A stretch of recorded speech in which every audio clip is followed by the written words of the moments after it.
बच्चों, मैं सुधा अस्थाना। मैंने इसके पहले आपको अनुप्रास अलंकार, यमक अलंकार, श्लेष अलंकार, उपमा अलंकार, उत्प्रेक्षा अलंकार और रूपक अलंकार पढ़ा चुकी हूँ। आज मैं आपको भ्रांतिमान अलंकार और संदेह अलंकार पढ़ाऊंगी। आप ध्यानपूर्वक समझेंगे। भ्रांतिमान अलंकार, सबसे पहले परिभाषा समझिए। जब समानता के कारण एक वस्तु में दूसरी वस्तु का भ्रम हो, वहाँ भ्रांतिमान अलंकार होता है।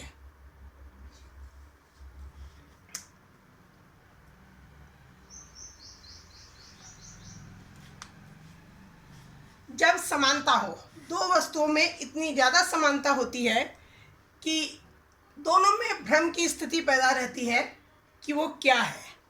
उदाहरण के द्वारा आप समझेंगे। कपि करि हृदय विचार, दीन मुद्रिका डारी तब, जनु अशोक अंगार, दीन हर्षि उठकर गेहूं। ये वर्णन है बच्चों। सीता जी जब अशोक वाटिका में बैठी हुई हैं और हनुमान जी राम नाम से लिखी हुई अंगूठी लेकर सीता जी को देने के लिए जाते हैं और अशोक वाटिका में उसी पेड़ के ऊपर बैठते हैं जिसके नीचे सीता जी बैठी हुई हैं। और ऊपर से जब हनुमान जी अंगूठी नीचे डालते हैं तो उस समय सीता जी को क्या भ्रम होता है, स्पष्टीकरण में आप समझेंगे।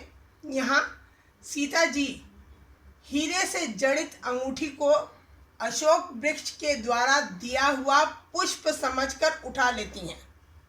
जब हनुमान जी अंगूठी नीचे को डालते हैं, सीता जी उसे क्या समझती हैं कि अशोक के वृक्ष के ऊपर से उसका पुष्प नीचे गिरा है और वो उस हीरे से जड़ी हुई अंगूठी को उठा लेती हैं। अंगूठी में पुष्प का निश्चयात्मक ज्ञान होने से यहाँ भ्रांतिमान अलंकार है। समझ में आ गया बच्चों? आगे हम एक अलंकार और समझेंगे, संदेह अलंकार। परिभाषा समझिए।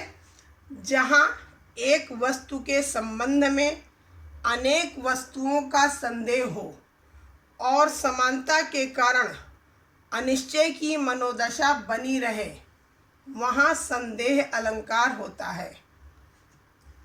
जैसे उदाहरण में ज़्यादा आपको समझ में आएगा। कैधो व्योम वीथिका, भरे हैं भूरी धूम केतु, वीर रस वीर तलवार सी उघारी है। कहाँ का वर्णन है बच्चों? ये आप आजकल रामायण सीरियल देख रहे होंगे।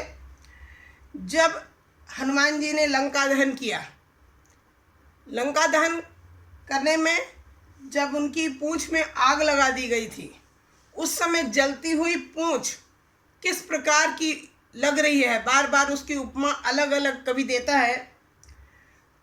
तुलसीदास जी ने ये लिखा है, स्पष्टीकरण के माध्यम से ज़्यादा समझ में आएगा।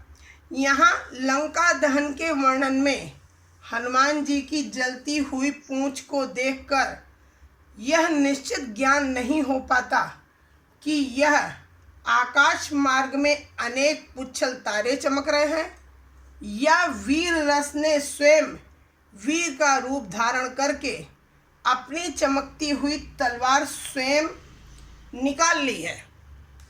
यानी जलती हुई पूंछ, कभी तो ऐसा प्रतीत होता है कि आकाश मार्ग में अनेक पुच्छल तारे चमकने लगे हैं, और कभी कैसा लगता है कि वीर रस ने स्वयं ही वीर का रूप धारण किया है और अपनी चमकती हुई तलवार को म्यान से बाहर निकाल ली है। अतः यहाँ संदेह अलंकार है।